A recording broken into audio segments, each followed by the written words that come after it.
Hello everyone, let's start today's topic. आज हम बात कर रहे हैं यहाँ पे स्टैंडर्ड 12th के हमारे नेक्स्ट चैप्टर की from the subject of economics and chapter number 3 है यहाँ पे मनी एंड इन्फ्लेशन। तो इसकी बात करने जा रहे हैं। देखें मनी एंड इन्फ्लेशन में है क्या, बहुत ही छोटा सा और इजी सा चैप्टर है, इंटरेस्टिंग सा चैप्टर है ऑब्वियसली।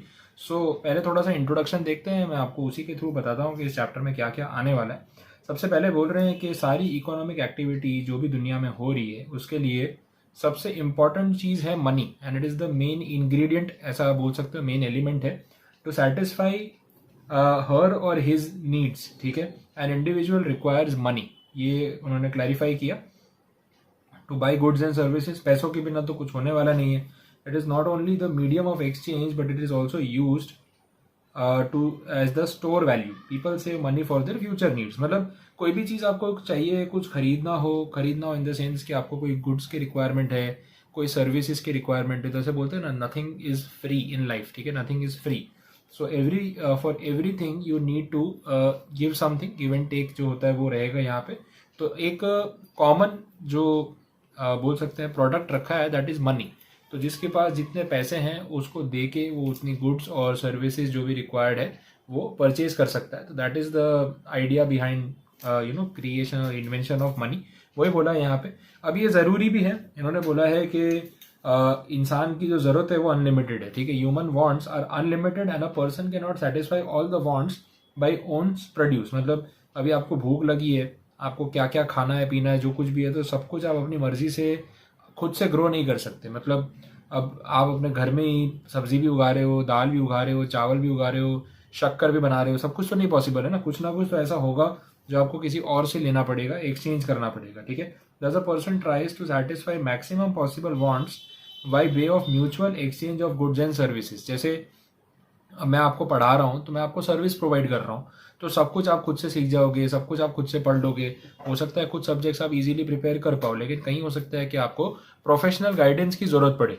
तो इट इज़ पॉसिबल कि आप मुझसे वो सर्विसेज अवेल करना चाहो बिकॉज मुझे उस चीज़ की नॉलेज आपसे बेटर है, आपसे ज़्यादा एक्सपीरियंस है, तो आप उस चीज़ को कैपिटलाइज करना चाहते हो। तो ऑब्वियसली अब मैं आपको पढ़ाऊंगा तो कुछ ना कुछ मुझे भी इन रिटर्न चाहिए होगा। तो वही चीज़ें यहाँ पे डिस्कस हो रही है।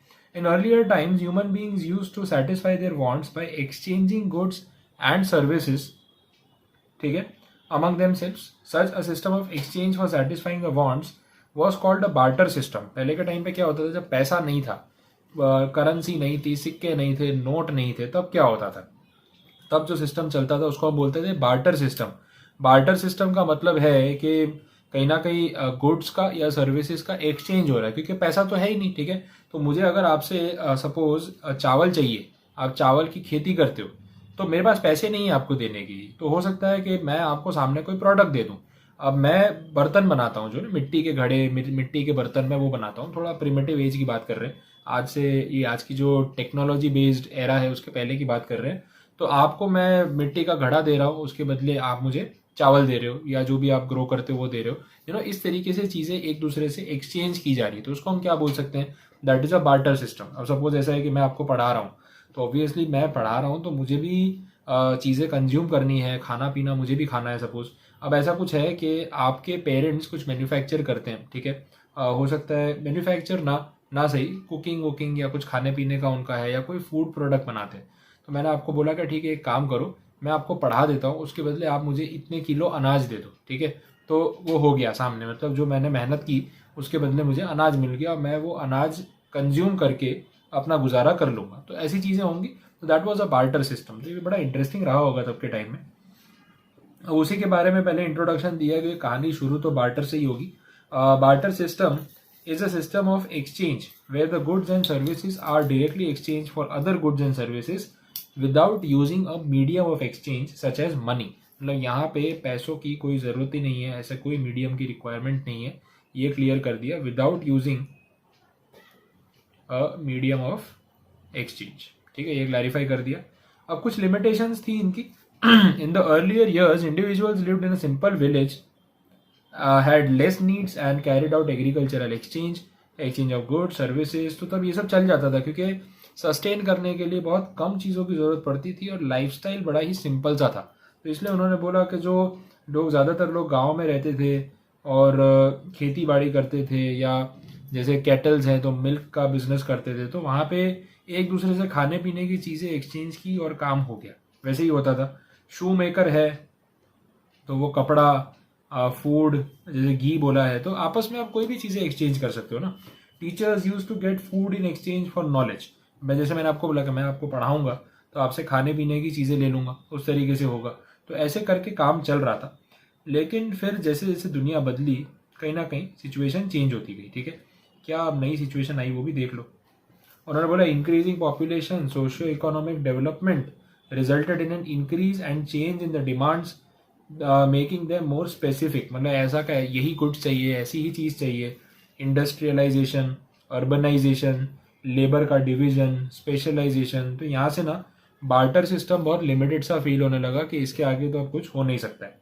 आगे बोल रहे हैं the prominent limitations of barter system are issue of mutual adjustment of wants. ठीक है, देख लेते हैं क्या लिमिटेशंस थी, उसको डिटेल में समझाया है। सबसे पहले बोला issue of mutual adjustments of wants. मतलब जरूरी नहीं है जो मेरी ज़रूरत है और जो आपकी ज़रूरत है आमने सामने मैच हो जाए। मतलब अभी आप इलेक्ट्रॉनिक प्रोडक्ट्स बनाते हो और मैं पढ़ाता हूँ, बट मुझे इलेक्ट्रॉनिक प्रोडक्ट्स की ज़रूरत नहीं है, तो आप मेरे पास पढ़ने आओगे तो मैं आपको, आप बोलोगे सर मेरे पास इलेक्ट्रॉनिक प्रोडक्ट्स की हमारे पास बहुत सारी रेंज है, टीवी फ्रिज ले लो। मैं बोला भाई टीवी फ्रिज है मेरे पास, अभी तो ऐसे मेरे 10 स्टूडेंट्स हैं जिनका इलेक्ट्रॉनिक्स का बिजनेस है, तो मेरे घर पे तो हर साल 10-10 टीवी फ्रिज आते रहेंगे, तो मैं कहाँ एक्सचेंज करवाता फिरूंगा। तो ऑब्वियस है कि म्यूचुअल एडजस्टमेंट जरूरी नहीं है कि हर बार बैठ जाए। बैठ गया तो बैठ गया, नहीं बैठा तो दिक्कत है। Difficulty in storing the value, हर चीज़ को फिर स्टोर कहाँ करेंगे, एक्सचेंज तो कर लेंगे इमीडिएटली, लेकिन अभी कंज्यूम नहीं किया तो हर चीज़ की एक शेल्फ लाइफ होती है, फिर वो खराब हो गए गुड्स तो वैसे भी कोई काम नहीं आएंगे। ठीक है, तो वो दिक्कत वाली चीज़ है।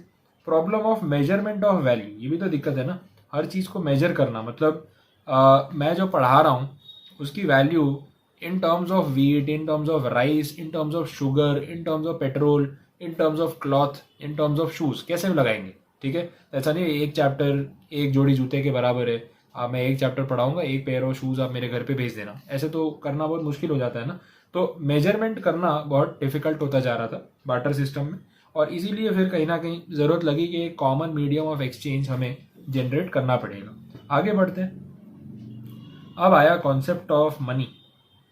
ठीक है, देखें इवेल्युएशन हुआ कहाँ से, इवॉल्व होना मतलब उसकी शुरुआत होना, कैसे कैसे वो ग्रो हुआ। तो ये सब जो एक्सचेंज वाला जो सिस्टम था उसको सिंप्लीफाई करने के लिए और बार्टर सिस्टम की कमियों को पूरा करने के लिए इनको ज़रूरत पड़ी कि एक स्टैंडर्ड मेजर होना चाहिए, एक कॉमन एक्सचेंज मीडियम होना चाहिए जिसके बेसिस पे काम चलाया जा सके। इसलिए कहीं ना कहीं पैसों का जो है इन्वेंशन जैसा हम बोल सकते हैं कि किया गया, और वो एक कॉमन स्टोरेज वैल्यू बन गई कि आप पैसों के टर्म्स में अपनी वेल्थ को स्टोर करो, आपको फिर जब जितनी रिक्वायरमेंट है उतना खर्च करो। डन। ठीक है, आगे देख लेते हैं। बैंकिंग सिस्टम की बात कर रहे हैं कि पैसा आया तो स्टोरेज की प्रॉब्लम दूर हो गई, फिर उसके बाद बैंक्स आ गए तो और इजी हो गया, ये भी बता रहे हैं। Meaning of money and functions of money. Money is that medium which is used as a means of exchange without any doubt or investigation regardless of time and place। हाँ, बस नकली नोट है वो चेक कर लो एक बार, बाकी तो कोई प्रॉब्लम है नहीं। तो पैसा है तो फिर कोई इशू वाली बात नहीं है, कोई गुड्स की क्वालिटी चेक नहीं करनी है, वैल्यूएशन का झंझट नहीं करना है। बस हाँ भाई, ये मैं पढ़ा रहा हूँ आपको, भाई 1000 रुपये मेरी फीस है, 1000 रुपये तो और पढ़ो। अब दिमाग नहीं लगाना है वो 1000 रुपये की क्या वैल्यू, 1000 रुपये 1000 रुपये, ठीक है, तो रहना ही वाला है। तो universally accepted means of exchange बन गया, ये आपको समझना है। अब इसका फंक्शंस काफ़ी इजी है, बहुत ही शॉर्ट में हम इसको डिस्कस कर सकते हैं। Money as a medium of exchange वो मैंने आपको बता दिया। ठीक है, money as a store of value, कीमत है उसकी कुछ। ठीक है, तो आप उसको एज अ वैल्यू समझ सकते हो कि भाई पैसा है तो काम आसान हो जाएगा। किसी मतलब अपनी वेल्थ को कौन से फॉर्मेट में स्टोर करके रखे। मतलब सपोज ऐसा है कि मैंने बहुत लोगों को पढ़ाने की सर्विस दी, सब लोग गेहूँ चावल शक्कर मुझे दिए जा रहे हैं, तो ऐसा नहीं कर सकते ना कि मैं गोदाम भर लूँ पूरा और फिर उसको नाप के पता चले कि हाँ मेरी तो स्टोर वैल्यू इतनी ज़्यादा है। बट अगर मैं पैसे ले रहा हूँ आपसे तो मैं बैंक में रख सकता हूँ, कैश रख सकता हूँ, कोई असेट खरीद सकता हूँ, you know. So it can be measured and stored very easily. तो ये दो चीज़ें बोली है। तो money as a store of value and money as a measure of value, दोनों चीज़ें आ गई। मेजर करना भी बहुत सिस्टमैटिक हो गया है, पैसा स्टोर करना भी बहुत सिस्टमैटिक हो गया है, ठीक है। टाइप्स ऑफ मनी में देख लेते हैं क्या बोलना चाह रहे हैं। अच्छा, commodity money, animal money, metal money, paper money, plastic money, banking money, invisible और ई मनी, ठीक है। मतलब आप यहाँ पे ये बोल सकते हैं कि जिस चीज़ को पैसों के बराबर माना गया उसकी बात हो रही है। Since the time of the barter system, animals और precious stones were used as a means of exchange. होता है ना, जानवरों की बहुत कीमत होती थी, इसलिए फिर बोल रहे हैं एनिमल मनी, मतलब एनिमल को मनी की तरह ट्रीट किया जा रहा था। कोई गुड्स को, कॉमोडिटी को मनी की तरह ट्रीट किया जा रहा है। मेटल, लोहे को मनी की तरह ट्रीट किया गया। फिर आया पेपर मनी, कागज के नोट, प्लास्टिक के नोट, प्लास्टिक मनी। बहुत सारे कंट्रीज में उस टाइप की भी करेंसीज हैं, वो नोट फटते नहीं, डॉलर में है ऐसा। बैंकिंग मनी, ठीक है। इनविजिबल और ई मनी, अब तो सब पेटीएम हो गया ना, ई मनी, उस तरीके से। तो ये आपका बार्टर और मनी वाला जो कंसेप्ट है वो हुआ पूरा यहाँ पे। अब हम अगले कंसेप्ट की तरफ चल रहे हैं, दैट इज इन्फ्लेशन। यहाँ बोल रहे हैं इन्फ्लेशन का मतलब है जो प्राइस लेवल है उसका बढ़ना। In general inflation means the increment in the price level, महंगाई। तो जो चीज़ कल या पिछले साल 100 रुपए की थी, आज अगर वो 105 रुपए की, तो महंगाई 5% से बढ़ गई है। This increase in the price level shows inflation, ठीक है। Done, very simple. आगे बढ़े। Generally people consider inflation to be a rise in the prices of goods and services, but economics gives a clear meaning of inflation, ठीक है। देख लेते हैं।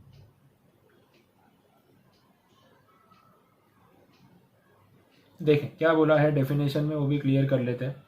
A situation of excess demand over supply of goods is called inflation. Demand बहुत ज़्यादा है, supply कम है, अपने आप महंगाई बढ़ जाती है, ठीक है।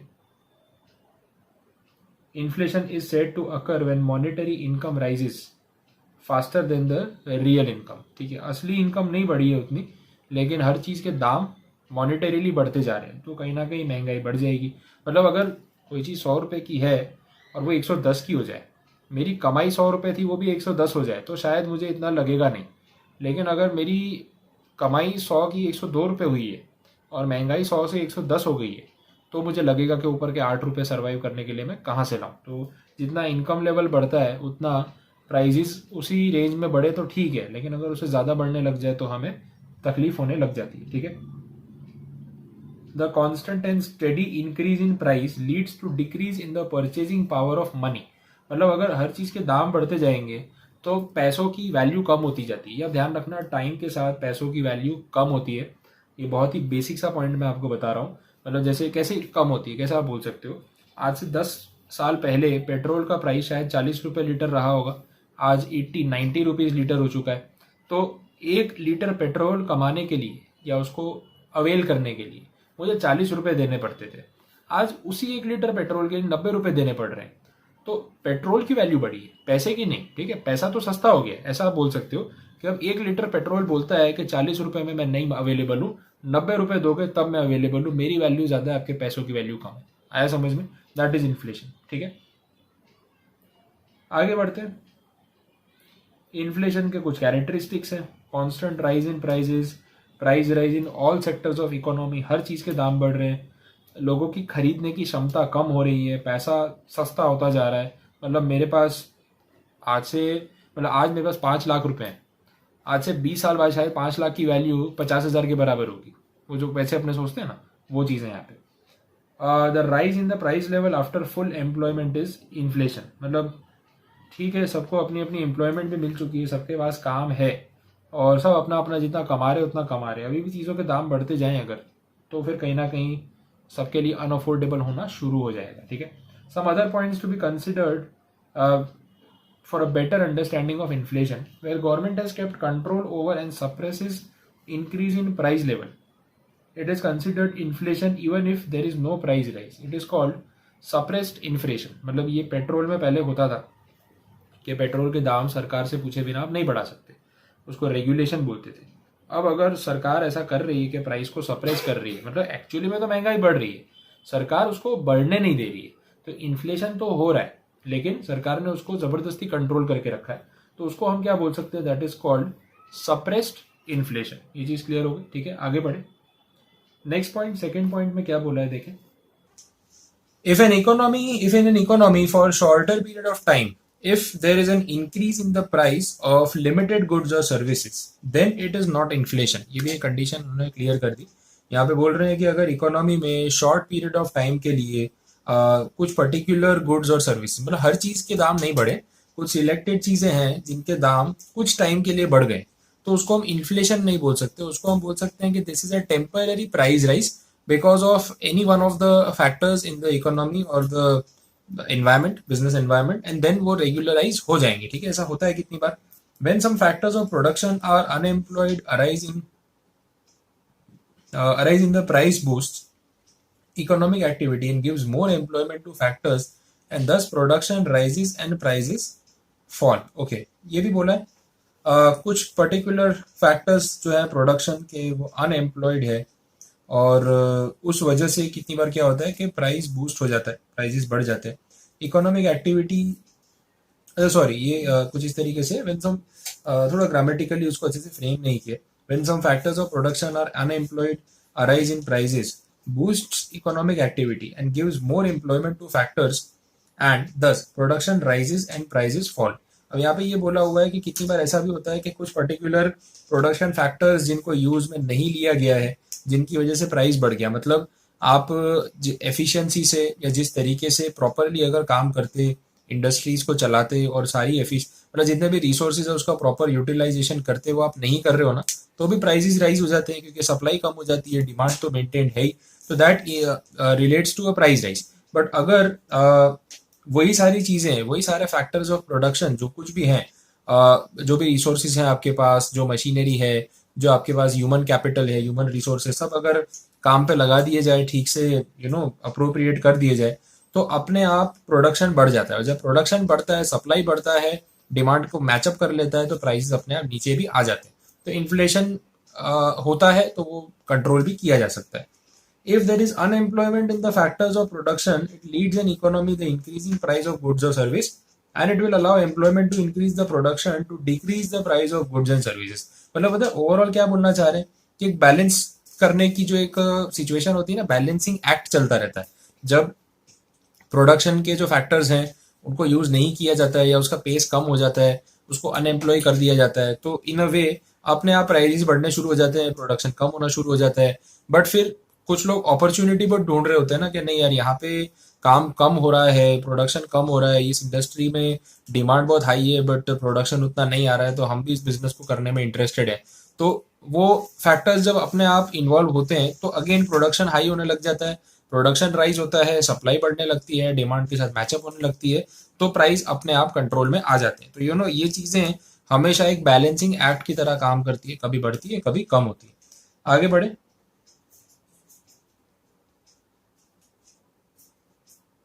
कॉजेज ऑफ इन्फ्लेशन में देखें क्या बोला हुआ है, क्या कॉजेज हैं इन्फ्लेशन के, रीजंस क्या हैं उसकी बात कर लेते हैं. Just a minute.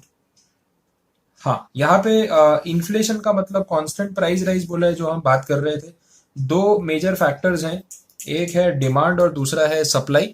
फिर बोल रहे हैं so the major factors affecting inflation are increase in demand and increase in the production cost. तो एक मेजर वजह हो सकती है डिमांड में बहुत ज़्यादा तेज़ी आ जाए, मतलब एक पर्टिकुलर गुड्स की बात हो रही है जो हर किसी को चाहिए, तो फिर उस सिचुएशन में अपने आप प्राइस बढ़ना शुरू हो जाता है क्योंकि सप्लाई कितना प्रोवाइड करेंगे. हाँ, अगर सप्लाई मैच कर लिया, डिमांड भी जितनी तेज़ी से बढ़ रही है, अगर उतना तेज़ी से सप्लाई बढ़ा दिया तो प्राइस पे उतना इम्पैक्ट नहीं होता है. लेकिन अगर ऐसा नहीं हो पाया, प्राइस पे असर अपने आप आपको देखने को मिलेगा. ठीक है, चलो आगे देखें. कुछ पॉइंट्स दे रखे हैं इंक्रीज इन डिमांड को लेके. If the supply is not provided or if they are provided at a slower rate than the increasing demands, then there is an increase in the price of the product. If there is inflation due to the due to the increase in the aggregate demand as compared to the aggregate supply, then it is called demand pull inflation. अब ये आ गया आपके लिए एक बोल सकते हैं objective question, या फिर एक वन मार्क वाला जो क्वेश्चन है वो आ गया आपके लिए, जहाँ पे उन्होंने बोल दिया कि ये एक डिमांड पुल इन्फ्लेशन है. क्या होता है भैया demand pull inflation, what is demand pull inflation? तो जब डिमांड बढ़ने की वजह से और सप्लाई उसको मैचअप नहीं कर पा रहा है, उस वजह से अगर इन्फ्लेशन बढ़ रहा है तो हम उसको बोल सकते हैं that is demand pull inflation, demand की वजह से बढ़ने वाला इन्फ्लेशन। आगे देखें, the major reasons for increase in demand are increase in supply of money. देखो जब लोगों के पास ज्यादा पैसा आ जाता है ना, that also leads to increase in demand and then it leads to inflation, ठीक है। और वही साइकिल चलता रहता है, मैंने आपको बोला बैलेंसिंग एक्ट होता है। बहुत बार ऐसा होता है कि मार्केट में बहुत पैसा घूम रहा है, बहुत तेजी आ गई है, सबके पास पैसे हैं। अब देखो, अब ऐसा है कि आज की डेट में सपोज मैं महीने का 10,000 रुपये कमा रहा हूँ, तो मेरे खर्चों की लिमिट उस हिसाब से होगी। अगर मैं महीने का 20,000 कमाने लगूँ तो क्या होगा पता है, 10,000 तो मैं खर्च कर ही रहा था, उसमें मैं कुछ बचा भी रहा था, कुछ खर्च भी कर रहा था। अभी जो ऊपर के 10,000 आ रहे हैं ना, मैं उसमें से ये ढूंढूंगा कि यार मेरी और क्या इच्छाएं हैं जो मैं पूरी कर सकता हूँ, मुझे ये चीज़ खरीदनी है, मुझे वो चीज़ खरीदनी है, मैं और खर्च करूंगा। अब अगर 20,000 के बदले मैं 50,000 कमाने लग जाऊं, तो सोचो ऊपर के 30,000 में से मैं और खर्चा करूंगा। तो जैसे जैसे इनकम ग्रो होगी, वैसे वैसे कहीं ना कहीं अपने आप जो है मेरे एक्सपेंसेस भी बढ़ेंगे, मेरी लाइफस्टाइल भी बढ़ेगी, स्टैंडर्ड ऑफ लिविंग भी बढ़ेगा। तो बढ़ने का मतलब क्या है, मैं कहीं पैसा खर्च ही कर रहा हूँ ना, मैं कपड़े खरीद रहा हूँ, मैं जूते खरीद रहा हूँ, मैं गाड़ी खरीद रहा हूँ, मैं बाइक खरीद रहा हूँ, मैं घड़ी खरीद रहा हूँ, कुछ भी परचेज कर रहा हूँ, it is increasing the demand for that particular product. अगर मैं घड़ी खरीद के पैसा वेस्ट कर रहा हूँ या खर्च कर रहा हूँ या स्पेंड कर रहा हूँ, जो भी आप उसको बोल लो, तो घड़ी की डिमांड तो बढ़ रही है ना। तो सबके पास मेरी तरह अगर अच्छी इनकम आने लगेगी, तो हर कोई लग्जरी पे खर्च करेगा, हर कोई इन चीजों के ऊपर पैसा खर्च करेगा जो पहले नहीं कर पा रहा था, अपने आप डिमांड इंक्रीज होगी। तो एक रीजन तो यही है। जैसे यहाँ पे एक स्टेटमेंट दिया है इन्होंने, too much money chasing too few goods causes inflation. सही है ना, बहुत सारा पैसा है आपके पास लेकिन गुड्स उतने नहीं है, तो फिर आप बोली लगाओगे कि मैं तो इसके इतने पैसे भी देने के लिए तैयार हूँ लेकिन ये गुड्स मुझे ही मिलने चाहिए। फिर तो आप ऐसे बात करोगे तो अपने आप इन्फ्लेशन जो है वो बढ़ जाएगा, ये आपको समझना है, ठीक है।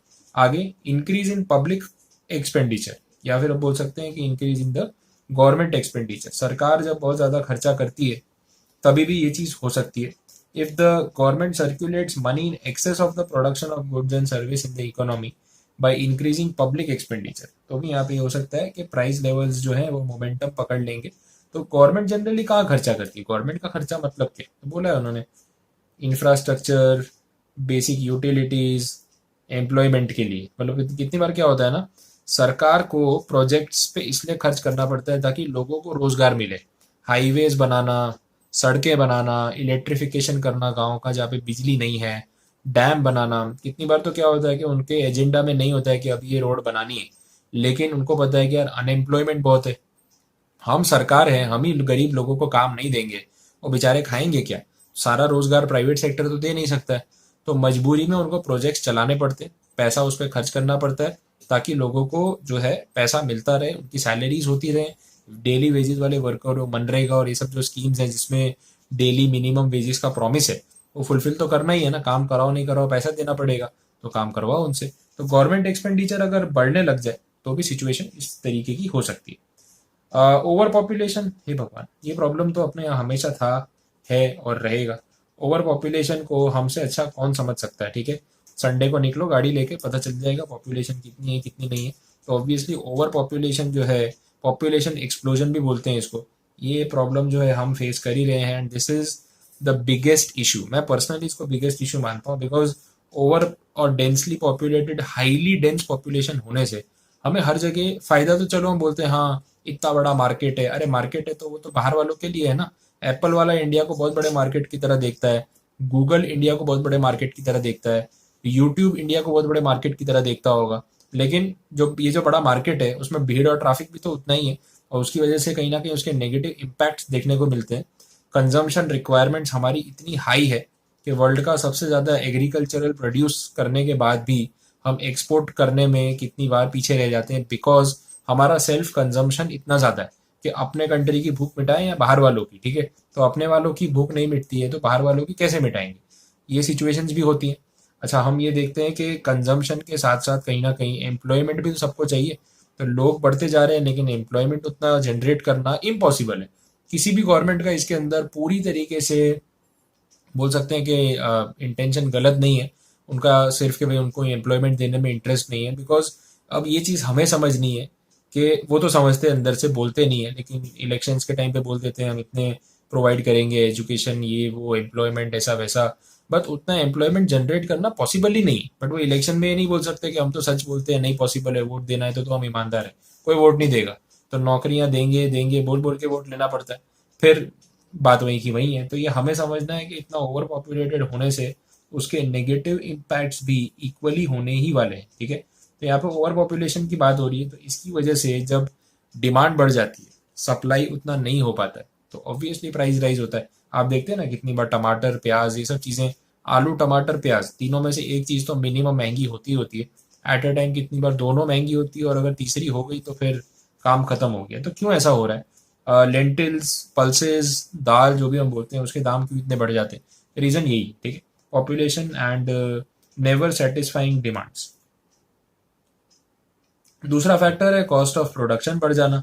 अब प्रोडक्शन कॉस्ट अगर बढ़ जाए तो भी तो कहीं ना कहीं खर्चा, लागत बढ़ जाएगी, दाम भी तो बढ़ेंगे ना। ठीक है, अगर मैं कोई प्रोडक्ट बना रहा हूँ और उसकी कॉस्टिंग 10 रुपये है और मैं उसको 15 रुपये बेच रहा हूँ, अब अगर उसकी कॉस्टिंग 10 रुपये से बढ़ के 12 रुपये हो जाए, तो प्राइस भी तो 15 का 17, 17.5 रुपये हो ही जाएगा ना। अगर मैं परसेंटेज में बढ़ा रहा हूँ तो और बढ़ेगा, अगर मैं एब्सोल्यूट टर्म्स में बढ़ा रहा हूँ तो फिर तो भी बढ़ेगा, लेकिन इंक्रीज तो होने ही वाला है। तो कहीं ना कहीं ये सारे रीजन जो हैं वो एक साथ काम करते हैं, कॉस्ट ऑफ प्रोडक्शन बढ़ जाता है। कॉस्ट ऑफ प्रोडक्शन में तो कुछ भी आ सकता है, raw material, machine, electricity, water rates, wages, transportation का प्राइस, डीजल, पेट्रोल, जो भी आप बोलो, तो that is called the cost push inflation, या फिर बोलते हैं सप्लाई शॉक इन्फ्लेशन। देखो, डिमांड पुल, डिमांड प्राइस को ऊपर खींच रही है, कॉस्ट प्राइस को, सॉरी, ऊपर धक्का दे रही है कि भाई जो प्राइस है उसको बढ़ाओ, क्योंकि कॉस्ट के लिए जगह नहीं बच रही, प्रॉफिट बेचारा श्रिंक होता जा रहा है। जब कॉस्ट धक्का मारती है तो प्रॉफिट भी धक्का मारता है, अपने प्राइस ऊपर चला जाता है। तो कॉस्ट पुश और डिमांड पुल का मतलब क्या है कि भाई डिमांड बढ़ रही है, वो प्राइस को ऊपर लेके जा रही है अपने साथ साथ, दैट इज पुल। तो ऐसे आप रिलेट कर सकते हो। तो ये शॉर्ट क्वेश्चन या ब्लैंक्स या एमसीक्यू में पूछा जा सकता है। अदर रीजंस में तो और भी हो सकते हैं। देखो, अदर रीजंस में उन्होंने बोले भी, ऐसा नहीं है कि रीजंस नहीं दिए हुए। टैक्सेशन पॉलिसी, सरकार अगर टैक्स बढ़ा दे तो होता है, जीएसटी बढ़ा दिया सरकार ने, 12% था, अब 15% लगेगा, 18% लगेगा। तो जीएसटी बढ़ने की वजह से कॉस्टिंग भी तो बढ़ जाएगी ना, जो टैक्सेस लग रहे हैं उसकी तो कॉस्टिंग बढ़ेगी, तो प्राइस बढ़ेगा। होता है कितनी बार जीएसटी बढ़ने की वजह से प्रोडक्ट महंगा हो गया, जीएसटी कम होने की वजह से सस्ता हो गया, that is also valid reason. और लास्ट में इसके बाद क्या है, increasing the price of import. अगर कोई प्रोडक्ट ऐसा है जिसमें इंपोर्टेड कंपोनेंट्स यूज हो रहे हैं, या वो इंपोर्ट होने के बाद या इंडिया में बेचा जा रहा है, तो इम्पोर्टेड प्रोडक्ट्स में अगर इम्पोर्ट ड्यूटी बढ़ जाए, इम्पोर्ट का कॉस्ट बढ़ जाए, तो भी आपके ऊपर असर होने वाला है। स्केर्सिटी, अगर शॉर्टेज है रॉ मटेरियल की एंड ऑल, जब कोई चीज़ की स्केर्सिटी हो मतलब उसकी सप्लाई कम है, सप्लाई कम है डिमांड ज़्यादा है, तो प्राइस बढ़ेगा, प्राइस बढ़ेगा तो कहीं ना कहीं आपको नुकसान झेलना पड़ेगा इन्फ्लेशन के फॉर्म में। तो इस तरीके से ये चीज़ें हैं। इसके साथ हमारा ये जो चैप्टर है कंप्लीट हो चुका है। बाकी जो एमसीक्यूज हैं, क्वेश्चंस हैं, आपके सामने हैं, यहाँ पे दे रखे हैं। आपको ये करना है कि चैप्टर को रीड करने के बाद इन चीज़ों को रिलेट करना है। कुछ नहीं समझ आए, कोई क्वेरीज हैं तो आपको पूछनी है। ठीक है, तो आई होप यहाँ तक समझ आया होगा। तो इसके साथ हमारा ये चैप्टर कंप्लीट हुआ। अब हम अगले लेक्चर में नेक्स्ट चैप्टर की तरफ बढ़ेंगे। छोटे छोटे चैप्टर्स आएंगे तो मैं वीक में 2-2, 3-3 चैप्टर्स भी लेता जाऊँगा, कोई इशू नहीं है। बड़े चैप्टर्स होंगे, 3-4 दिन चलेंगे, तो पर वीक 1 चैप्टर भी हम कवर करेंगे, तो उस एवरेज से भी वी कैन गो फर्दर, कोई प्रॉब्लम वाली बात नहीं है। ठीक है, सो यहाँ तक अगर कोई क्वेरी है तो आप पूछ के उसको क्लियर करवा लेना। Thank you so much.